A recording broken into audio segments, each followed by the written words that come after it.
नमस्कार, स्वागत है आपका सत्यहिंदी.com के खास कार्यक्रम सुनिए सच में। मैं हूं नीलू व्यास और इस प्रोग्राम के जरिए आप तक पहुंचाती हूं दिन भर की 5 बड़ी खबरों का विश्लेषण।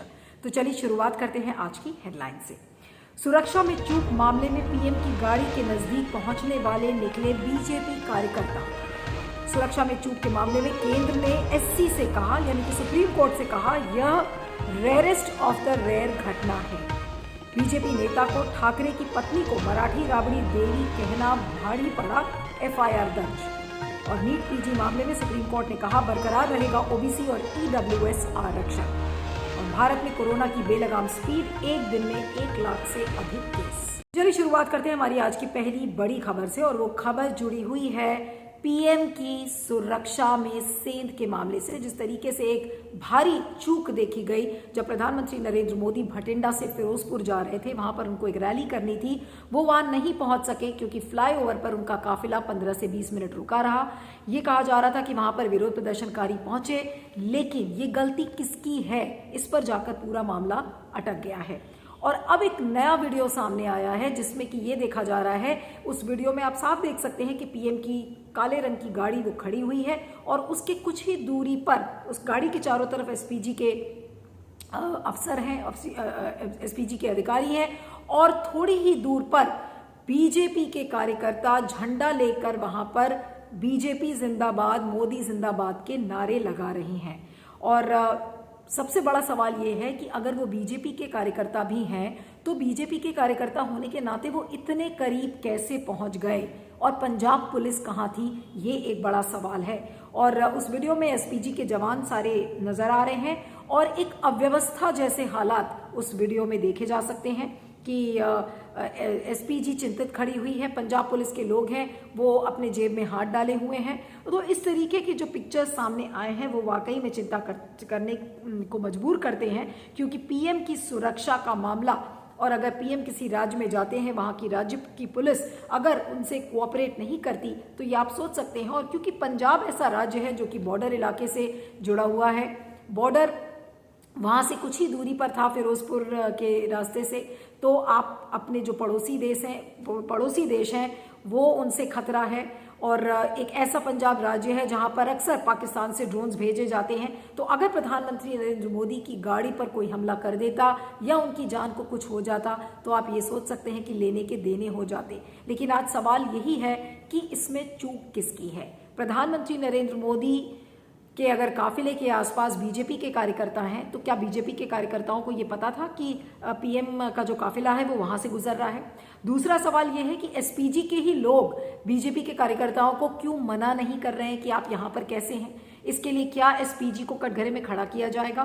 क्या गृह मंत्री एसपीजी से पूछेंगे कि एसपीजी के जो जवान थे वो वहां पर खड़े क्यों हैं, और जबकि बीजेपी के कार्यकर्ता मोदी जिंदाबाद के नारे लगा रहे हैं। तो पीएम के काफिले के इतने नजदीक कोई नारेबाजी कैसे कर सकता है? और इसमें पंजाब की पुलिस भी दूर दूर तक नजर नहीं आ रही है। इस वीडियो को देखकर ये सारे सवाल खड़े होते हैं।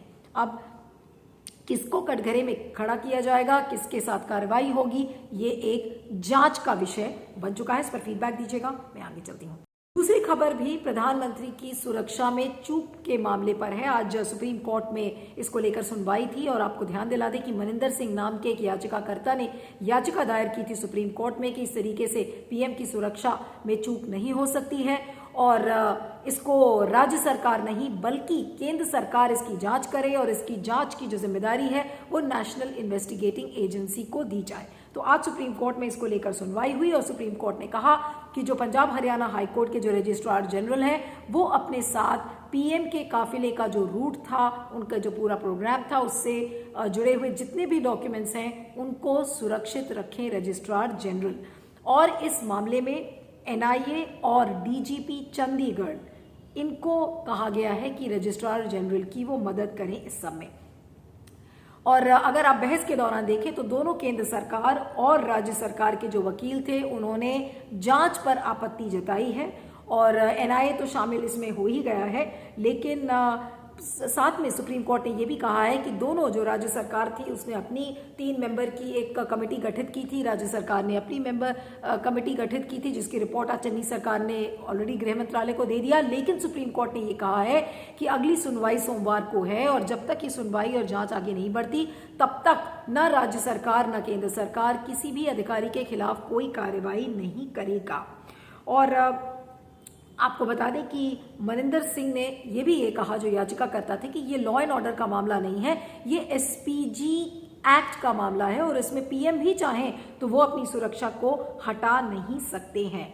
और इसको लेकर तमाम बहस हुआ, लेकिन जिस तरीके से अब सुप्रीम कोर्ट ने इंटरवीन किया है तो ये साफ है, क्योंकि इसमें एनआईए भी शामिल है, तो शायद सुप्रीम कोर्ट इस बात से अग्री करता है कि ये लॉ एंड ऑर्डर का मामला नहीं है। लेकिन जिस तरीके से इस पीएम की सुरक्षा चूक के मामले का राजनीतिकरण हो रहा है वो देखने बनता है। उधर बीजेपी के अगर कार्यकर्ता हैं वो हवन यज्ञ हैशटैग्स चला रहे हैं और मोदी जियो तुम हजारों साल, लेकिन ये राजनीतिकरण पीएम के एक बयान से आया था जिसमें कि पीएम ने ये कहा कि मैं तो मरते मरते वहां से बचकर निकला।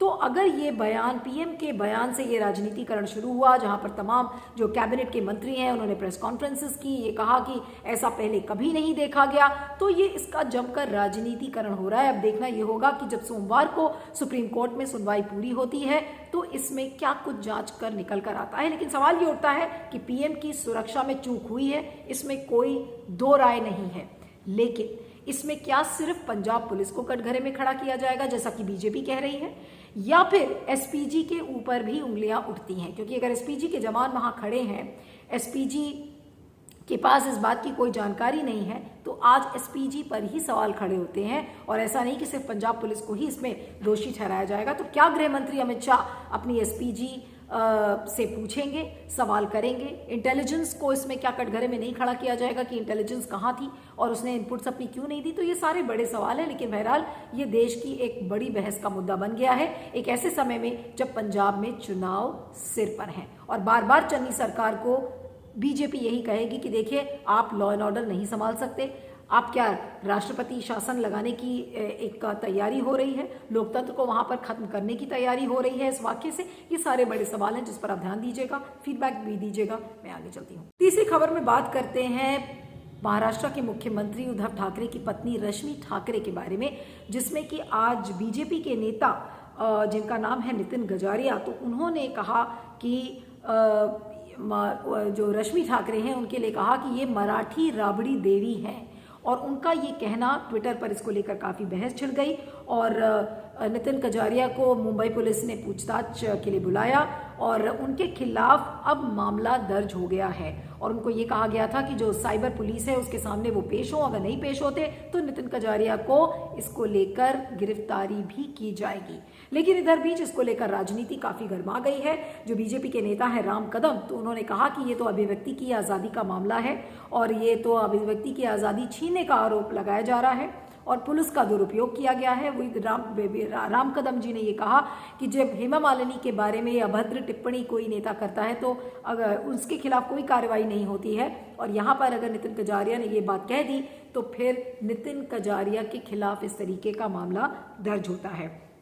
साथ में राम कदम ने यह भी कहा कि वसूली तो वसूली, राजनीतिक हिसाब किताब चुकता करने के लिए मुंबई पुलिस किस तरह से दुरुपयोग अपना कर रही है। ये सारे बड़े सवाल हैं कि अभिव्यक्ति की आज़ादी हो जाती है, पुलिस का दुरुपयोग भी हो जाता है, लेकिन यही काम अगर जब बीजेपी करती है तो ये चीज़ें उस पर लागू नहीं होती। लेकिन मामला यहाँ पर सिर्फ अभिव्यक्ति की आज़ादी या मुंबई पुलिस से ही जुड़ा हुआ नहीं है, लेकिन उससे भी बड़ी चीज़ है कि महिलाओं के बारे में नेतागण या राजनीति से जुड़े हुए लोग कोई भी अभद्र टिप्पणी करके निकल जाते हैं। चाहे वो हेमा मालिनी के बारे में बोला जाए कि ये सड़क कैसी है, जैसे हेमा मालिनी के गाल। आज रश्मि ठाकरे के बारे में अगर ये बोला गया है कि वो मराठी राबड़ी देवी हैं, तो ये परसेप्शन क्यों महिलाओं के बारे में बनाया जाता है? अगर उनको मराठी राबड़ी देवी बोला जा रहा है तो क्या कहना चाह रहे हैं नितिन गजारिया कि रश्मि ठाकरे वो बिल्कुल बेकार है, एक रबर स्टैम्प है, वो कुछ काम नहीं कर सकती है? तो इस तरीके की धारणा बनाना ही अपने आप में एक बहुत ही अपमानजनक और बहुत ही अश्लीलता पूर्ण एक इनिशिएटिव है और ये बहुत ही गलत है। इसका बिल्कुल खंडन करना चाहिए। और महिलाओं की इक्वालिटी की जो बात करते हैं, महिलाओं की समानता की बात करते हैं, महिलाओं के अधिकारों की जो लोग बात करते हैं, आज उनके मुंह से ये बातें शोभा नहीं देती कि आप किसी भी महिला के बारे में उसको रबर स्टैम्प बताइए, ये कहिए कि वो बेवकूफ़ है या मराठी राबड़ी देवी है। तो राबड़ी देवी का भी इसमें अपमान हो रहा है कहीं ना कहीं। ठीक है, अगर वो पढ़ी लिखी ना भी हो, लेकिन वो मुख्यमंत्री रही हैं, तो उनके बारे में इस तरीके की बातें करना ट्विटर पर शोभा नहीं देता। वो भी ऐसे लोग जो कि राजनीति में हैं, पब्लिक फिगर्स हैं। लेकिन ये एक नॉर्म है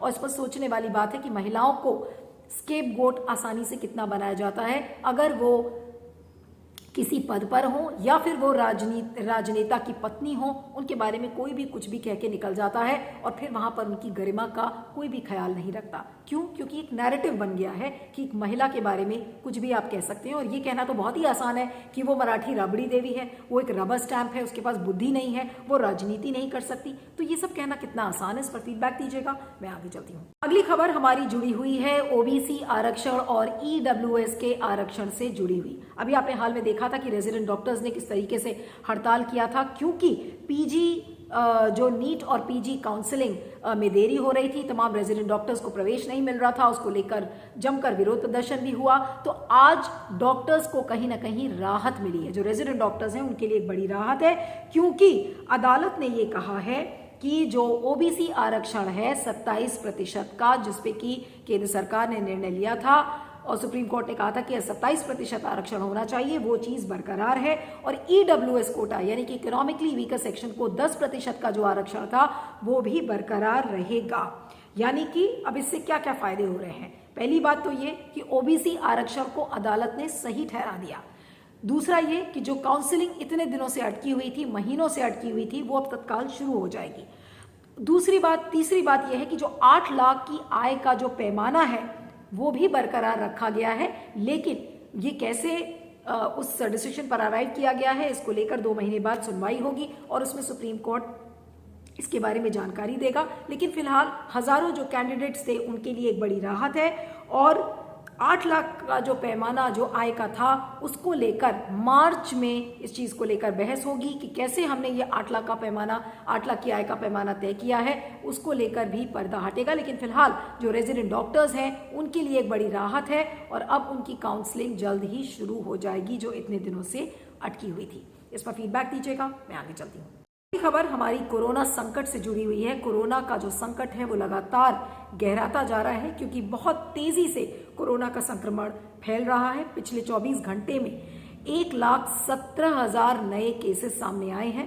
एक्टिव केस लोड की अगर मैं बात करूं तो 3,71,363 एक्टिव केसेस हैं और केवल ओमिक्रॉन के ही जो वेरिएंट्स हैं वो 3,007 मामले सामने आए हैं और जो डेली पॉजिटिविटी रेट है वो 7.74% है।